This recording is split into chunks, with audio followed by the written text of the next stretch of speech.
But yeah, I did. And I see why, Yeah. For something that was made in 1966, I was amazed at sort of like how it skated around sort of the, because it wasn't French. It was being made in a communist country. Right. Yeah. Which was ostensibly under the thumb of Russia at the time, right? And yeah, well, they just, the next movie was being made when the spring uprising had. Holy cow. We'll have to get more background on that one. I watched on Criterion Collection had a German documentary when they released the German DVD of the Cremator. And he was going around, they had the director and he was speaking German. And Czech, which is weird. Yeah. Well, he's Jewish too. Slovakian, Slovak. Anyway, what about it?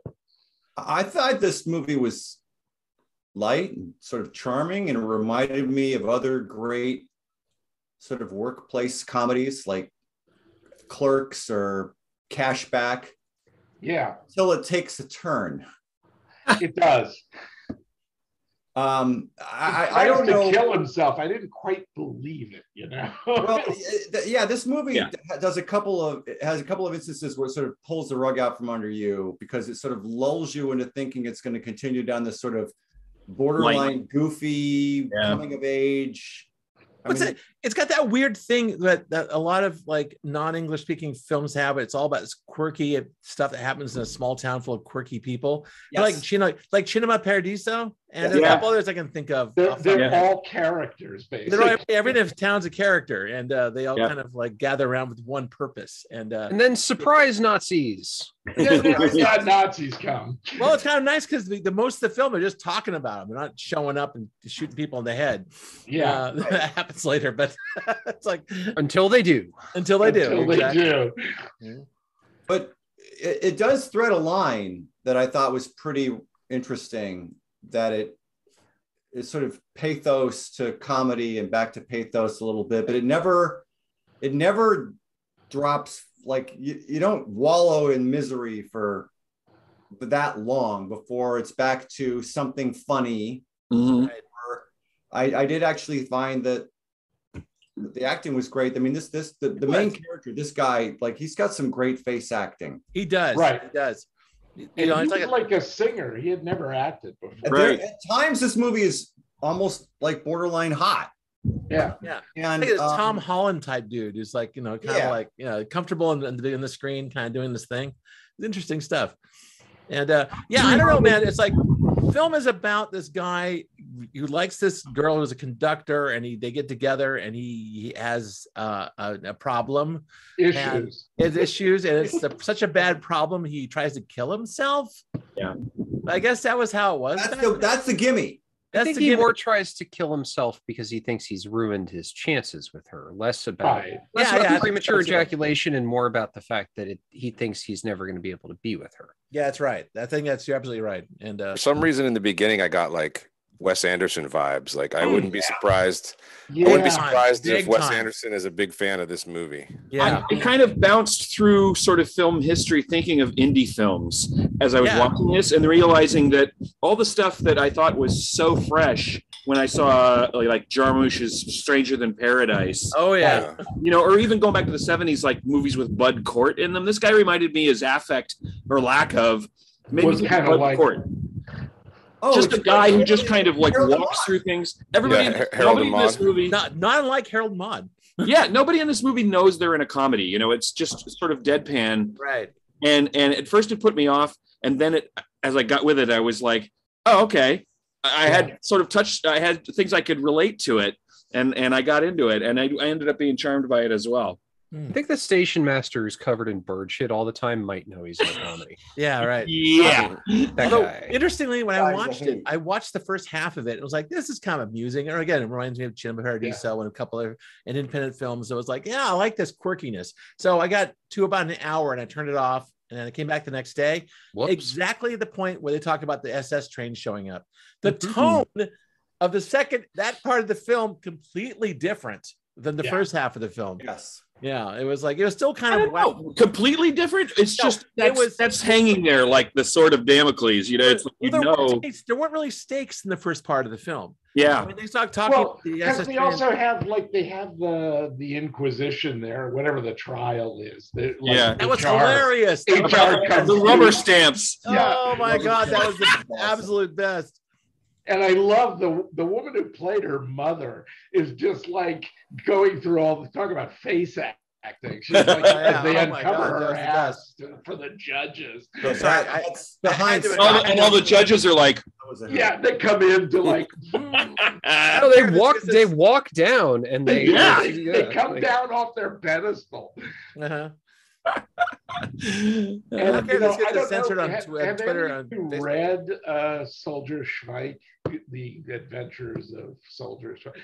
There was this whole thing about the Czechs and the Slovaks being kind of malingerers, kind of gold brickers, they were in the Austrian-Hungarian army during World War I, but they did their best not to have to actually fight or do anything.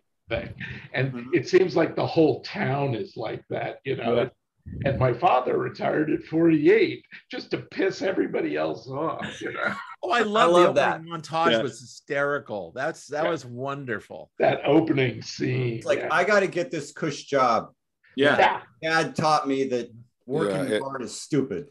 That opening felt ahead of its time. Like it's narrated like a movie from the 80s. It did. Yeah. Also, it's talking about like my family always does remarkably dumb things, and I'm just gonna be part of it. I don't know how or why yet, but I'm just gonna be part of it. That's basically it. There's uncle being like a mentalist or a magician. He tries to. What does he try and stop? He tries to stop a tank going into Prague, and he gets a tank. No, and then to go from that whole montage and then his first day at work, and it's just like there's basically sitting there watching paint dry. Basically, yeah. It's great. Like I said, it was like it teed up what I thought was a nice, again, to what John just said, you realize how unfresh some of the things we watched in the 90s were. These workplace comedies where it's like everybody's like the sort of borderline slacker vibe.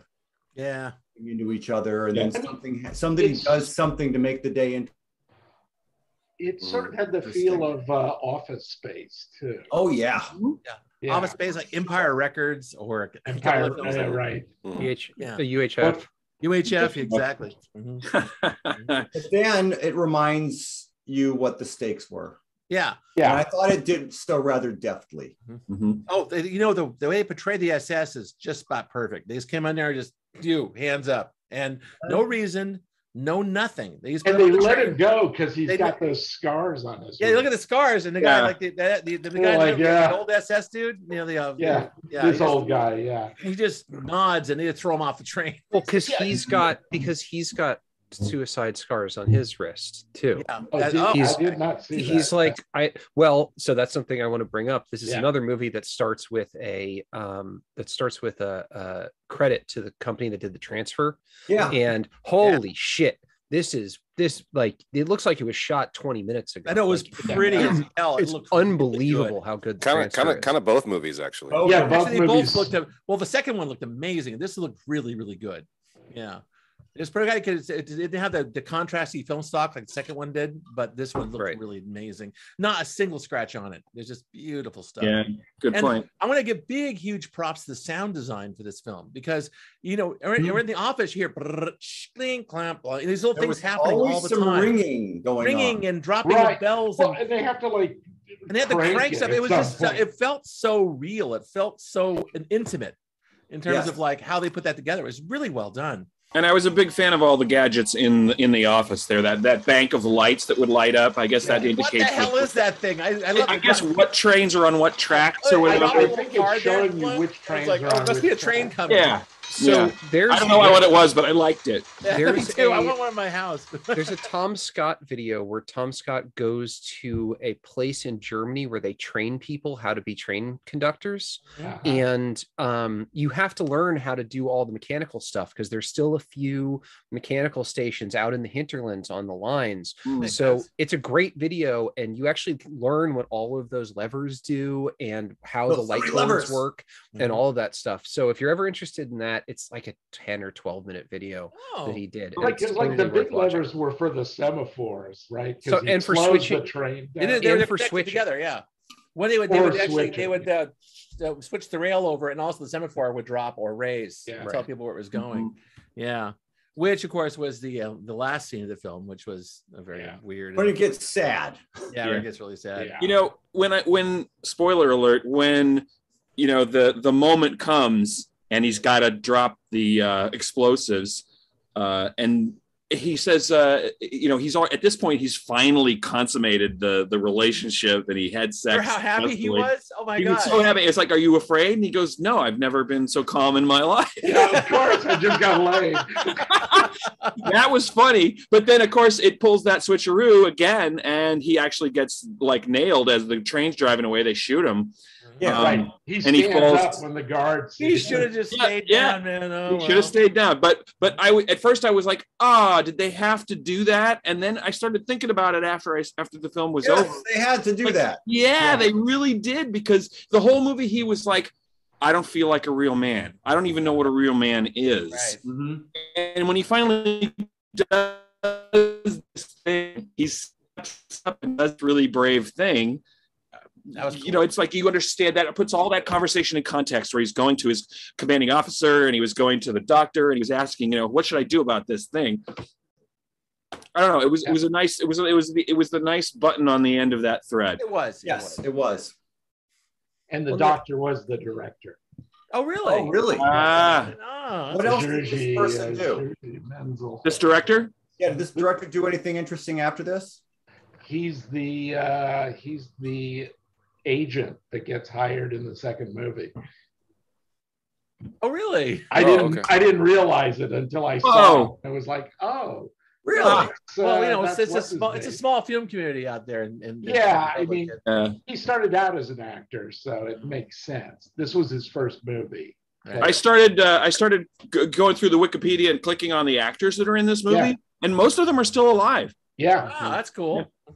Well, what's funny is both of these movies feel older than they are. Like 66 and 69 wasn't that long ago. Well, it's in black and white. Partially, it's the black and white years, but yes, continue. Well, these movies are as old as us. I was 4 years old when this film came out, so yes. I mean, 2001 came out the same year as the next movie. I don't know, like it's all relative to me. This is definitely not old-timey movie. Yeah. No, for sure. No, it's not. It's actually very well. It's new wave. It's Czech new wave. So it actually feels very modern. It's post new wave, isn't it? Well, no, Czech new wave. So Yeah, they got it later. Yeah, they got a little bit later, and they were going against different kinds of establishments. Yeah. Both of these movies are Czech New Wave, and it's part of this big crest of Czech New Wave that happens where they get a lot of international acclaim at this point in time. Right. So a few years after the French New Wave. Mm-hmm. Yeah. That guy at the ball. The French New Wave is 59 to like 68. Right. Yeah. So I enjoyed the hell out of it. I feel like this side of my screen is extremely quiet. Jared hasn't said much. Neither has Jared. I didn't. Truth be told, I didn't get to finish it. Okay. Oh shit! Sorry about the spoiler. No, it's okay. I watched like the first half. I really liked what I saw. It's totally a thumbs up for me. But I'm looking forward to I'm telling you, you're gonna see that change of tone. Keep it going, because second half. I really was. I liked the whimsy. I really did feel like I was watching like a lost Wes Anderson film a little bit, and for sure. And I liked I liked the situational comedy. I liked the what I saw. And, black humor. Black comedy is just and I like the sexuality. Like there was a lot of good stuff going on. Yeah, I'm telling you, I'm trying to think of an American film in '66 that had they say premature ejaculation like 50 times. I know, pretty much. That I was listening to the soundtrack and reading the subtitles, but he's saying Latin, right? Is it dementia praecox, right? No, it's not dementia. It's ejaculatio praecox. It just means premature ejaculation. What's dementia praecox? It's premature dementia. Senility. Dementia. Okay, right. Yeah, it's a slightly different problem. Yeah, it is. Yeah. No one suffers from that, I think, in this film, but No. Also, right, maybe that was last week. From knowing about how attitudes were in the 60s, like reading old magazines and like stories like that, this was considered to be like a spicy foreign film in America.